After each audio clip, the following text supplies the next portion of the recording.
আপনি ইচ্ছা করে আপনি কি বোনের কাছে মাপ চাইয়ে নিয়েন না যে বোন তোমার তো আমি জায়গা দিতে পারলাম না 2 শতক, আল্লাহর রাস্তায় মাফ করে দিও। এই বন্ডামি কই পাইছেন?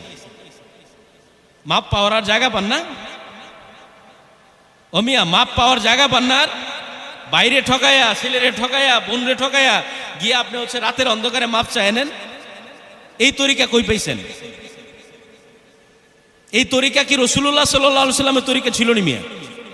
তাহলে আপনি যদি রাসূলুল্লাহ সাল্লাল্লাহু আলাইহি সাল্লামের তরিকাই না মানলেন, আপনি আপনার মন মতো ইচ্ছা মতন আপনি চাইলেন আর আপনার বড় ছেলেরে ভালোবাসেন, আপনি 2 বিঘা জমি তারে বেশি দিয়ে দিলেন, এই তরিকা আপনারা কে বলছে?